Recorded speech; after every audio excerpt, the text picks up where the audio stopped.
Yung paa niya. Lapit nyo nga. Ito ang paa mo. Hindi ka ba nasasaktan dyan? Hindi. Ano na yung ano mo oh? Parang nangangalawang na yata yung tali mo. Ba't tinadyakan mo si lola mo? Tinadyakan ko lang. Tinadyakan ako dyan. Na paano po kayo, Apong? Napahiga ako dyan sa... Sariwakwakan na! Balita ko po, Apong, ano po. Harap po kayo dito. Balita ko po, sinaktan daw po kayo nung Jansina. Ay, oh. Ni-wrestling po ba kayo? Tinadyakan ako dyan, oh. Na paano po kayo, Apong? Napahiga ako dyan, sir. Mabuti hindi ako nauntog doon sa may haligi. Dito, tinadyakan ako rito. Bakit po ba nagwawala po siya? Kasi sabi niya, sir, kasi gusto niyang lumabas. Ngayon, nilahabi ko, mamaya na lang. Kasi kako mainit pa. Eh, kahit na raw mainit, sabi niya, basta ilabas mo ako, sabi. Nilabas ko, tinali ko po dyan. Ngayon, nung ano na, mainit na, ipasok mo na akong sa loob. Sabi. Mamaya na, anak, at ako'y nagigisa ng ulam natin. Nagigisa po ako ng kamatis na ulam namin. Tapos, hindi siya makapaghintay, sigaw ng sigaw sa akin. Nung pumunta, dumating sila dito sa kabila. Pupunta ako doon mo ako itali. Sabi ko, hindi pwede anak at may mga bisita sila. Sabi ko sa kanya. Hindi siya mapakali. Ngayon po nung tanggalin mo na ulit itong kawar ko. Papasok na ako doon sa loob, sabi niya. Di, pumasok kami dito. Ayaw niyang pumasok pala. Ngayon, hila-hila na niya yung kadena niya. Naghihilaan po kaming dalawa dyan. Ngayon po, nung hindi niya mahila, tinadyakan niya ako dyan, banda. Napahiga na ako kasi dito sa tuhod ko. Nung tinadyakan niya ako. Hindi naman po kayo na paano? Hindi naman po, sir, kaya lang sumakit yung tuhod ko. Napilay po, ganun no? Hindi naman po siguro, baka nasaktan lang po siya. Opo. Kaya, Bakit ano? Bakit sinasaktan mo si lola mo talaga no? Sinasaktan mo daw? Bakit mo tinadyakan? wala lang. Ha? Wala lang. Wala na ba lalakas yung boses mo? Ay no. Ano po yun? Ba't tinadyakan mo si lola mo? Nakasama ang boses mo kasi malakas naman ang Ha? boses mo. Ba't tinadyakan mo si lola mo? Tinadyakan ko lang. Bakit? Pupunta sana ako doon. Magpapatali sana ako doon. Saan? Diyan lang sa ano dyan. Kapitbahay? Patay ako kanina, minura mo ata ako kanina. Di ba? Sabi mo sa akin. Hindi. Hindi. Ganyan ka na lang? Ganyan ka na lang?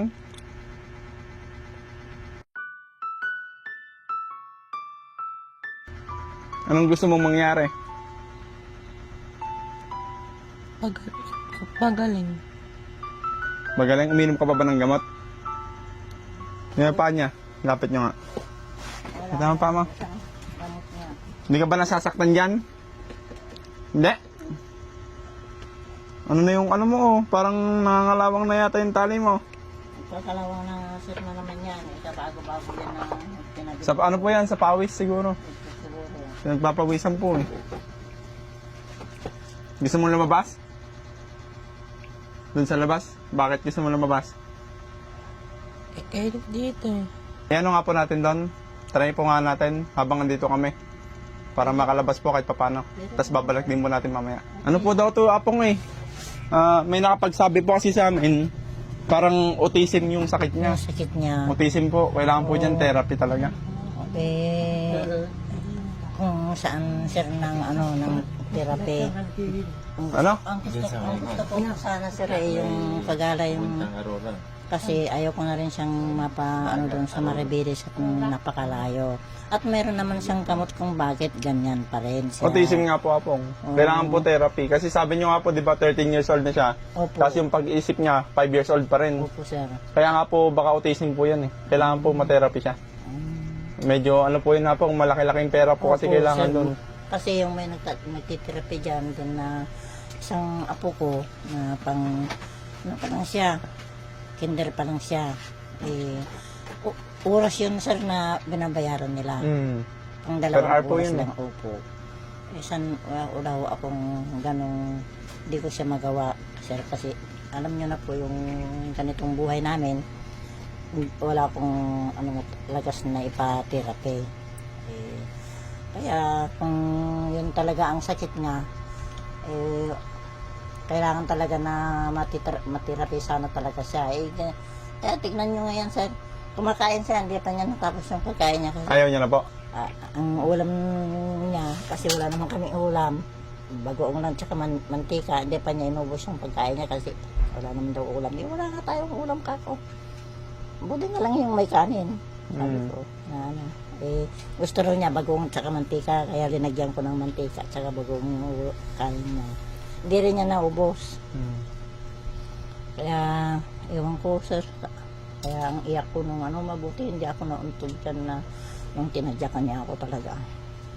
Napayak na lang ako. Binangon ako yung tatay nila dyan sa kabila, yung isang punsyal. Paano po siya nun?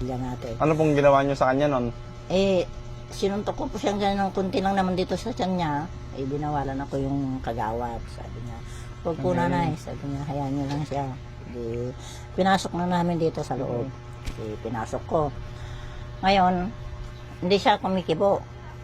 Nung pun ko nanguha siya ng sakong maliit. Ayun po, yung sakong maliit. Kinuha niya lahat po yung damit niya dyan, nilagay doon. At aalis na lang daw siya kung hindi niya siya kunin. Aalis na ako dito kung ayaw akong kunin ni Kariwakwak. Sabi niya, saka si Daddy Frankie. Alis na ako dito, iwanan na kita. O, di sige. Pero ayaw ko naman siyang pakawalan, sir, kasi talagang aalis talaga yan. Ayun pa, hindi pa niya na ibabalik sa hindi ko pa binabalik. Kasi talagang hindi ko alam gagawin ko nung gabi na yun. Talagang nag-iiyak ako talaga. Pwedeng apong humingi po kayo ng kung kahit tulong sa mga nanonood po. Baka sakaling may tumulong po sa atin. Ayun po yung camera po. Lakasan nyo lang po yung Nakikiusap po ako sa inyo, sa inyo lahat po. Kung sino po yung gustong tumulong sa amin para may therapy itong aking apo. Kasi hindi naman na siya nagbabago. Lalo pa siyang, po siya ngayon, mabagsik sa akin. Kung magsalita siya, kala mo yung kapatid lang niya ako na mas na bata ang pag nagsasalita. Pero hindi po ako nawawalan po ng pag-asa, kaya nakikiusap po ako sa inyo, sir, sa inyong lahat, kung sino po yung gustong tumulong sa amin. Sana po tulungan niyo po kami kasi gusto ko pa rin pong gumaling yung aking apo kasi napakabata pa niya. Yun na lang po yung gusto kong marinig niyo po sa akin na nagmamakawa po ako sa inyo kung sino po yung gustong tumulong sa amin para maipakita ko siya uli ng yung aking apo. Masyado po siyang mabagsik ngayon. Pag sinabi niyang ganyan na lang siya. Lalo kung nanghihingi siya ng pera o nanghihingi ng ulam na medyo masarap, sabi niya pinagdadamutan ko siya. Hindi ako nagdadamot. Sabi ko, lahat naman ng gusto mo. Kung may pera tayo, binibigyan naman kita. Binibili ko naman. Sabi ko sa kanya. Kaya wag kang ganyan. Talaga, sabi niya sa akin, madamot ka talaga na matanda ka. Sabi sa akin. Kaya, sir, hindi ko na po alam ang gagawin ko. Kung anong dapat na gawin sa kanya. Kaya tulungan niyo po kami sa aking kahilingan po sa inyong lahat. Kung kayo po nakikinig sa amin, nagmamakawa po ako sa inyo. Natulungan niyo po kami talaga. Wala po akong may pagmamalaki na para may paggamot ang aking apo. Total naman po matagal na po siyang nagagamot pero ganyan pa rin siya. Wala naman po siyang pagbabago. Ang gamot niya, iwan ko po ba kung nasa tama talaga. Kasi ang sabi ng huling doktor na nakausap ko sa Marabilis noon, kasi tinanong ko siya kung siya ay gagaling pa. Ang sabi naman ng doktor sa akin, opo, gagaling po yan. Kaya lang po, bumalik po kayo para may tama po yung tamang gamot niya, sabi ng doktor. Hindi na po kami nakabalik kasi gawa po na wala po kaming allowance na pumunta. Kahit pa paano po naabutan ko rin sana yung aming driver at pagkain niya, pagkain din namin. Kaya hindi na po kami nakabalik mula noon hanggang ngayon po. Wala na po kami nung pumunta po kayo dito, sir, umuwi ako ng kinabukasan sa bayan. Napunta ko sa munisipyo, naging ako ng gamot. Wala po yung isang gamot niya, kaya ako'y bumili po ng kahit 10 lang na piraso. 250 po yung 10 piraso lang, yung maliliit po. Yung malalaki, yun po ang nahingi ko sa munisipyo. Bumili rin po ako ng 10 kilong bigas namin, itlog na ulam namin. Lahat na po yung gamit namin dito sa bahay. Kaya yun pong binigay niyong tulong sa amin. Laking tulong din po. Nagpapasalamat po ako ng marami at nakabili rin po ako ng pang-araw-araw namin na kahit papano lang. Kaya hindi po ako nagsasawa sa inyo, mga sir, sa pagpunta niyo ulit dito. Sana matulungan kami ng mga nakakakinig sa amin ngayon. Kaya magpapasalamat ako ng marami, sir, sa inyo lahat kung kami po yung matulungan ninyo.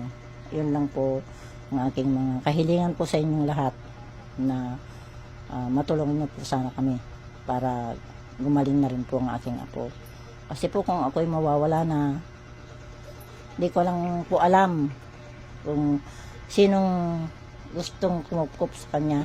Kaya ang pakiusap ko sana sa inyo, sir, kung kayo pong makakuha, panatag na panatag po ang aking kalooban. Ako'y kung sakaling kunin ako ng ating Panginoon o kaya si Daddy Frankie na kung makuha niya, kumporme po sa inyong dalawa kung sino po ang gustong makakuha kay Jansina. Kasi kawawa po siya pag ako'y nawala.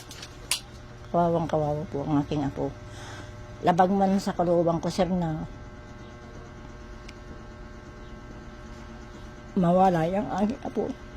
Pero mas gusto ko na po na makuha po ninyo siya.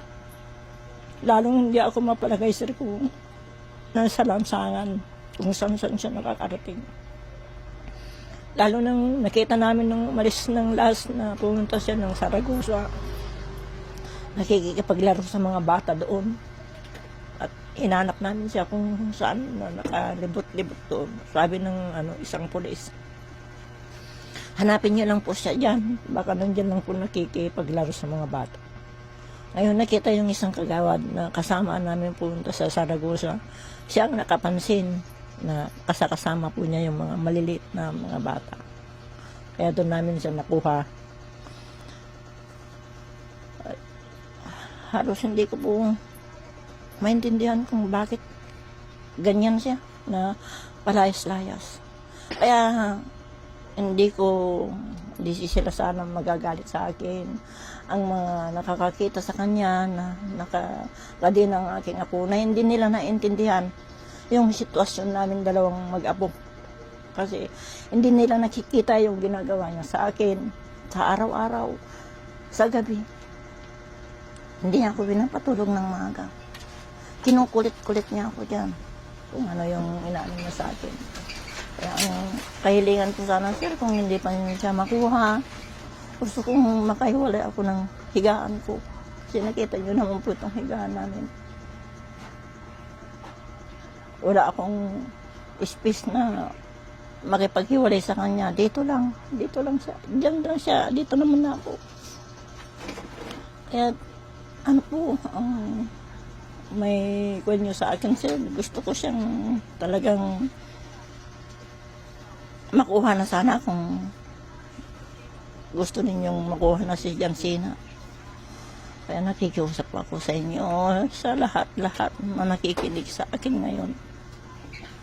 Tulungan niyo po kami. Kaya kung maaari po, kayo po ang pag-aasa ko, sir, na makuha na niyo si Jansina. Kayo po ni Daddy Frankie. Kaya labag man sa loob ko po na ibigay ang aking apo. Mas gugustusin ko na po siya na makuha niya siya kasi wala na po talaga akong lakas habang humihina yung ating katawan. Ubusin na lang po nakapagtanim-tanim po ako ng kahit na kunti-kunti ko lang pong tinitinda. Kapag tinda ako ng mga 100, pambalik ko ng namin, gamit namin dito sa bahay. Kung hindi naman po ako ganyan na nagtanim-tanim, kahit mal lang makabili ng tuyo, makabili ng ano. Ayan sir, makikita nyo. Talagang lumalaban siya talaga. Napaka ano niya, rebelde. Talagang hyper siya kung magalit. Wala siyang pakundangan na talagang titirahin ka na talaga. Ay, tingnan nyo sir, ang ano niya. Masyado siyang makulit. Napakakulit. Walang tigil. Kaya, Apong maulit andito ka po yung ano? Pakawalan po natin siya. Andiyan po ba yung susi dito sa paa niya? Meron po, Meron sir. nga po. Taga kukunin ko po. Kasi pag Wait ka. Masasabi ko, Juan, sakit na ng kamay ko. Dito ako yun.